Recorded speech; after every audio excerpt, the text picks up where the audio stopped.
ለጋብቻ ብዙ ወንዶችን የምታውቅ ሴት አደገኛ ምርጫ የምትሆንባቸው 15 ምክንያቶች። ብዙ ወንዶችን የምታውቅ ሴትና መዘዙ ይላል የዛሬው ጽሁፍ። ይህን ጽሁፍ እያጋራናችሁ ያለው ከማህበራዊ ድረገጽ ላይ ነው። የጽሁፉ ባለቤት አሹ ይባላል።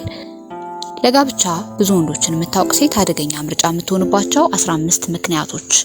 ስማኝ ወዳጄ ብሎ ጽሁፉን ይጀምራል። የሴት ልጅ ያለፈ ታሪክ ትርጉም አለው። አንተ የራስ ምታት፣ የስሜት ቀውስና የወደፊት ዕዳዎችን ለማግኘት አልተፈጠርክም። አንተ ሌጋሲ እየገነባህ ነው። ስለዚህ ማን ከጎንህ መቆም እንዳለበት በጥብቅ መርጠህ መወሰን አለበት። ወደ ዋናው ነጥብ ስንገባ ሁሉም ከሌሎች ወንዶች ጋር ታወዳድረሃለች። አንተ ምንም ያህል ጥሩ ብትሆን ካለፈ ታሪኳ መንፈሶች ወይም የቀድሞ ወንዶች ጋር ታነጻጽረሃለች። ብዙ ወንዶች በብዙ ቁጥጥር ንጽጽሩ እየከፋ ይሄዳል። አንደኛ ግራ የተጋባችና ምን እንደምትፈልግም አታውቅም። እያንዳንዱን አጋር አሻራ ጥሎ ያልፋል። በጣም ብዙ አሻራዎች፣ በስሜት የተበታተነች አቅጣጫ የለሽና ለቁርጠኝነት ወይም ኮሚትመንት ያልተረጋጋች ትሆናለች። ሁለተኛ እርካታ ማግኘት ይከብዳታል። ልዩነት ወይም ቫራይቲ ፍላጎትን ይወልዳል። ፍላጎት ደግሞ አለመወደድን ወይም እርካታ ማጣትን ይወልዳል። አንተ ብቻህን በቂ አትሆንም። ይህ ብስጭት ደግሞ ለክህደት ይዳረጋል። በርካታ ጽንስ ማስወረዶችን አቦርሽን አርጋ ሊሆን ይችላል። የስሜት ሸክም ዝም ብሎ ታሪክ አይደለም፣ እሱ ስብራት ነው። ለህይወት ግዴለሽ መሆን ወይም የተደበቀ የጥፋተኝነት ስሜት ለማንኛውም የትዳር ፈንጂ ነው። አራት አሁንም ከቀድሞ ወንዶቿ ጋር ግንኙነት ይኖራታል። ለማጠቃለያ ወይም ክሎዥር ለማረጋገጫ ወይም እንደ አማራጭ ለመያዝ ቢሆንም እነዛ የማይታዩ ተቀናቃኞች ግን ግንኙነታችሁን የጦር ቀጠና ያደርጉታል። የንግድ ሱቆችን በመሃል ፒያሳ በ20% ቅድመ ክፍያ ብቻ የግሎ ያድርጉ። ከ2.2 ሚሊዮን ብር አጠቃላይ ክፍያና 450 ሺህ ብር ቅድመ ክፍያ ጀምሮ እስከ 4.5 ሚሊዮን ብር አጠቃላይ ክፍያና 910 ሺህ ብር ቅድመ ክፍያ ድረስ ይዘንላችሁ መተናል። ለበለጠ መረጃና ለሳይት ጉብኝት ይደውሉልን። አምስተኛ ጥልቅ ጥምረት ወይም ፔር ቦንድ መፍጠር ይሳናታል። በስሜት የመተሳሰር አቅም ከእያንዳንዱ አዲስ አጋሯ ጋር እየቀነሰ ይሄዳል።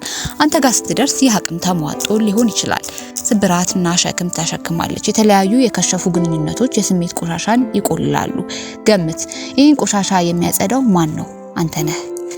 7 ለመሸሽ የሰለጠነች ናት። ነገሮች ሲከብዱ ትሮጣለች። ይሄ የተፈጥሮ ጠባይዋ ነው። መረጋጋት ለሷ እንግዳ ነገር ነው። 8ኛ ደረጃ አንተ የምትተካ ትመስላታለህ። በአማራጭና በትኩረት የተበላሸ ሴት ለታማኝነት ቦታ አይኖራትም። ሁሌም ከዚህ የተሻለ ነገር ጥግ ላይ እንዳለ ታምናለች። መብት እንዳላት ታስባለች እና ምስጋና ቢስም ናት። ከዘፈቀደ ወንዶች የሚመጣ ከመጠን ያለፈ ማረጋገጫ ወይም ቫሊዴሽን ዓለም ለሷ ዕዳ እንዳለባት እንዲሰማት ያደርጋል። ያንተ እውነተኛ ጥረት ብዙም አይማርካትም። በ10ኛ ደረጃ እንደገና ለመጀመር ምንም አይሰማትም። ጥሩ ወንድን ትቶ ጊዜዋን ደስታ መከተል ለሷ ቀላል ነው። እንደገና መጀመር ለሷ ትርጉም የለውም። በ11ኛ ደረጃ ለስርዓት ወይም ለመዋቅር መገዘት አትችልም። የሴትነት ቀውስ ወይም ፌሚኒን አለመረጋጋት ላይ ይለመልማል። የብዙ የቀድሞ አጋሮች ብዛት አመፀኛና እምቢተኛ ልምዶች ይገነባሉ። ጋብቻ እንደ ሽልማት እንጂ እንደ ኃላፊነት አታየውም። እሷ የበለጠች የምትጓጓው ለሰርጉ ለፎቶና ለሚስትነት ማዕረጉ ነው እንጂ ለስራው አይደለም። ለወሲባዊ ወይም ዝንባሌ የተጋለጠች ናት። 12 ከመጠን ያለፈ ልምድ ፍላጎትን ያዛባል። አንተ ልትሰጣት የማትችለውን ትመኛለች ወይም በፍጥነት ትሰለቻለች። 13 ልትፈታ ወይም ዳይቮርስ ልታደርግ ትችላለች። እውነታው አይዋሽም። ጥናቶች በተደጋጋሚ እንደሚያሳዩት ከፍተኛ ቁጥር ወይም ቦዲ ካውንት ያላቸው ሴቶች የመፋታት እድላቸው ከፍተኛ ነው። ይህ ለማሳፈር ሳይሆን ለህልውና የሚጠቅም ብልህነት ነው። በደንብ አዳምጠኝ። ይህችን ጥናታዊ ምስጢር ላጉርስ። በ177 ያገቡ ሴቶች ላይ በተደረገ አንድ ጥናት መሰረት ከጋብቻ በፊት የጾታ ግንኙነት ወይም ወሲብ ፈጽሞ ከነበሩት ውስጥ 3/4 ወይም 75% የሚሆኑት ካገቡ በኋላ በነበሩት የመጀመሪያ 2 ሳምንት ጊዜ ውስጥ ወሲባዊ ችግር እንደገጠማቸው የገለጹ መሆናቸው ነው። ከዚህ በላይ ለረጅም ጊዜ የቆየ ችግር እንደነበረባቸው የገለጹት ሁሉ ከጋብቻ በፊት የጾታ ግንኙነት የፈጸሙት ናቸው። በተጨማሪ የተደረገው ጥናት ያሳየው ከጋብቻ በፊት የጾታ ግንኙነት የፈጸሙት ካገቡ በኋላ ቺት የማድረግ አጋጣሚዎችን ካልፈጸሙ ድንግሎች ቁጥር በእጥፍ የሚበልጥ መሆኑን ነው። እንግዲህ ዝሙት ቀናውን አስተሳሰብ ያጠፋል የሚለው የመጽሐፍ ቅዱስ ቃል ምንኛ እውነት ነው። 14ኛ የመጨረሻ ማስጠንቀቂያ፣ ጋብቻ የበጎ አድራጎት ስራም አይደለም፣ ሌጋሲ ጉዳይ ነው። አንተ እዚህ ያለኸው ሰውን ካለፈ ታሪኩ ለማዳን አይደለም። አንተ ያለኸው ስርወ መንግስት ወይም ዳይናስቲ ለመገንባት ነው። በጭካኔ አጣራ፣ የማህበረሰቡን ውሸቶች ንቀህ ነው።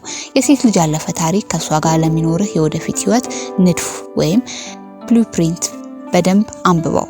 የንግድ ሱቆችን በመሃል ፒያሳ በ20% ቅድመ ክፍያ ብቻ የግሎ ያድርጉ። ከ2.2 ሚሊዮን ብር አጠቃላይ ክፍያና 450 ሺህ ብር ቅድመ ክፍያ ጀምሮ እስከ 4.5 ሚሊዮን ብር አጠቃላይ ክፍያና 910 ሺህ ብር ቅድመ ክፍያ ድረስ ይዘንላችሁ መተናል። ለበለጠ መረጃና ለሳይት ጉብኝት ይደውሉልን። አለበለዚያ በኋላ ዋጋ ትከፍላለህ። ይህ ለወንዶች ይሰራል። ከሁለቱም ወገን ጠንካራ ማንነት ወይም ካራክተር ያስፈልጋል። ነገር ግን አንተ እንደ ወንድ የመሪነት ለፍተህ ቤቱን የመሙላት የማቅረብና የሌጋሲ ሸክም አለብህ። ብቁ የሆነችዋን በጥበብ ምረጥ። የተፈጥሮ ህግ ነው።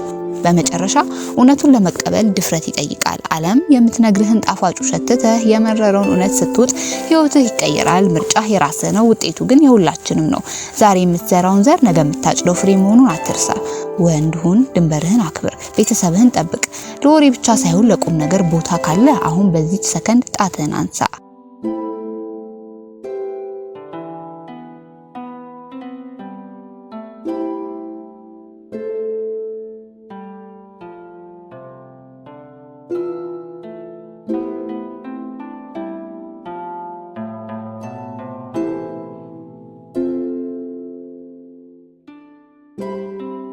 የንግድ ሱቆችን በመሃል ፒያሳ በ20% ቅድመ ክፍያ ብቻ የግሎ ያድርጉ። ከ2.2 ሚሊዮን ብር አጠቃላይ ክፍያና 450 ሺህ ብር ቅድመ ክፍያ ጀምሮ እስከ 4.5 ሚሊዮን ብር አጠቃላይ ክፍያና 910 ሺህ ብር ቅድመ ክፍያ ድረስ ይዘንላችሁ መተናል። ለበለጠ መረጃና ለሳይት ጉብኝት ይደውሉልን።